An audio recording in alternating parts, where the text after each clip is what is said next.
Bonjour les amis, alors nous retrouvons en ce lundi le livre des juges. Nous sommes maintenant au chapitre 12, dont nous allons faire un petit résumé pour parler de 3 nouveaux juges dont les noms seront Ibsan, Elon et Avdon. Nous allons retrouver notre ami Jephthé, le dernier juge dont nous avons parlé, vous vous souvenez, qui a vaincu les Ammonites et qui vient probablement d'oxyre sa fille pour avoir commis cette énorme erreur d'être la première à sortir de la maison pour accueillir son père. Nous avons vu ça samedi dernier. Les hommes d'Éphraïm furent convoqués et ils passèrent vers Saphon. Ils dirent à Jephthé: pourquoi as-tu franchi la frontière des fils d'Ammon pour leur faire la guerre sans nous avoir appelés à marcher avec toi? Ta maison, nous allons la brûler sur toi. Jephthé leur répliqua: mais écoutez, j'étais en grand conflit, moi et mon peuple, avec les fils d'Ammon. Lorsque j'ai fait appel à vous, vous ne m'avez pas sauvé de leurs mains. Quand j'ai vu que tu ne viendrais pas comme sauveur, j'ai risqué ma vie et j'ai franchi la frontière des fils d'Ammon. Le Seigneur me les a livrés. Pourquoi êtes-vous montés aujourd'hui chez moi pour me faire la guerre? Puis Jephthé regroupa tous les hommes du Galad et il livra combat à Éphraïm. Les hommes de Galad battirent les Éphraïmites. Galad s'empara des gués du Jourdain vers Éphraïm.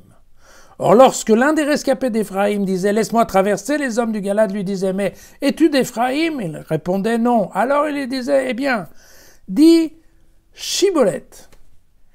Et il disait « Siboleth », car il n'arrivait pas à prononcer comme il faut.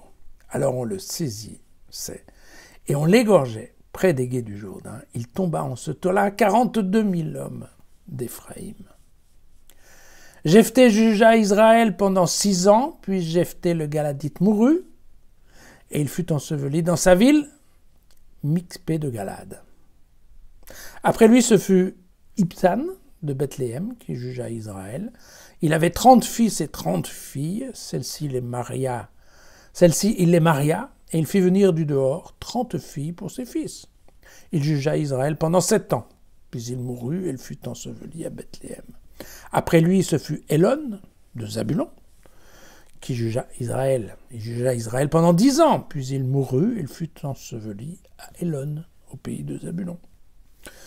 Après lui, ce fut Avdon, le fils de Hillel de Piréaton, qui jugea Israël. Il avait 40 fils et 30 petits-fils qui montaient 70 années. Il jugea Israël pendant 8 ans.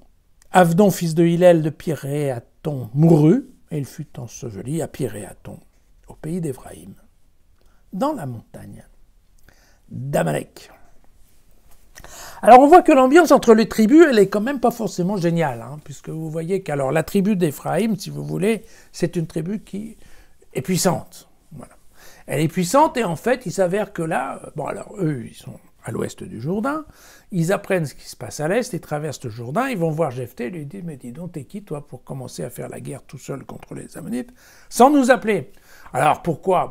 Tout simplement parce que globalement, voilà, la tribu d'Éphraïm aimerait bien devenir chef de toutes les tribus d'Israël. Voilà. Et puis, il faut bien voir qu'à chaque fois où on fait la guerre contre des autochtones, eh bien, on les passe par l'épée, mais en plus on récupère quand même les biens au milieu, et que donc ne pas être invité à une chasse veut dire qu'on passe à côté du gibier. Et donc il va de soi que les gens d'Éphraïm en fait ne sont pas contents. On voit bien que Jephthé rouspète, il n'est absolument pas certain qu'il l'aurait fait signe d'ailleurs avant sa campagne contre les Ammonites, mais il pose le problème comme ça, et aussi c'est qu'il va se mettre en guerre contre les gens d'Éphraïm. Et bien entendu, il va les battre. Alors, évidemment, il y a cette petite, cette petite anecdote sympathique sur la forme de prononcer ciboulette, ou chiboulette, puisque de toute évidence, seuls les gens... il y a des gens qui arrivent à prononcer le « che » et d'autres qui n'y arrivent pas. C'est une façon de les sélectionner. Et donc ceux qui n'y arrivent pas sont d'Éphraïm, ils ne sont pas, de toute évidence, Ils ne sont pas des gens de Galade et donc ils vont être liquidés. Voilà. Ensuite, nous avons effectivement, vous voyez,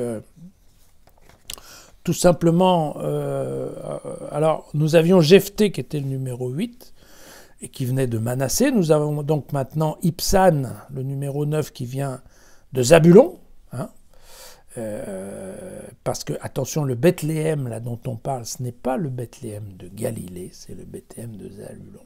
D'accord, il y a deux villages qui s'appellent Bethléem. Ensuite, nous avons le numéro 10 qui est le fameux Elon qui lui aussi vient de Zabulon. Attention, c'est un Elon qui n'a rien à voir avec celui qu'on connaît de nos jours. Et puis, enfin, Avdon, qui est donc le numéro 11, qui lui viendra de la tribu d'Éphraïm, la même qui vient d'être rossée proprement par notre ami Jephthé. Attention avec les noms, hein, c'est difficile parce que il y a plusieurs écritures, il y a plusieurs prononciations en fonction des textes, en fonction... Vous voyez que, évidemment, tous ces noms sont partagés par le monde musulman, puisqu'on est dans les anciens textes de la Bible, et que, évidemment, les musulmans ne vont pas appeler de la même façon que les juifs un certain nombre de personnes. Donc, pour vous donner un exemple, vous avez le fameux Ibsan. Ibsan, ça peut être aussi Ibtsan, ça peut être Ibzan, ça peut être aussi Abezan ou Abezam ou Abzan. Vous voyez, donc, quand on cherche dans Internet, des fois, on est un peu paumé, mais voilà. Bon, il ne faut pas être trop à cheval sur l'orthographe dans ce monde-là. Voilà. Et si vous voyez que concernant les 3 derniers juges, très souvent on prend le texte parle du nombre d'enfants, de petits-enfants et d'ânons. Alors les ânons, c'est tout simplement parce que l'âne à l'époque était considéré comme effectivement la Rolls-Royce des chefs de, non pas de tribus, mais plutôt de clans, hein, voilà. La voiture officielle, on va dire. et on se souvient de Jésus qui montait sur un ânon pour entrer à Jérusalem, vous voyez d'où ça vient. Eh bien voilà, donc on compte le nombre d'ânons, c'est pourquoi? C'est tout simplement parce que ces juges-là ne sont pas très connus, ils ne sont pas d'une lignée formidable, ils ne sont pas... voilà. Et il est important de dire que non, mais attention, ils ne sont pas très connus, mais ils ont une très grande descendance, et donc en fait, ils représentent un nombre très important de personnes, c'est pour ça qu'ils ont été choisis comme étant sauveurs ou juges de tout Israël. Voilà, à demain.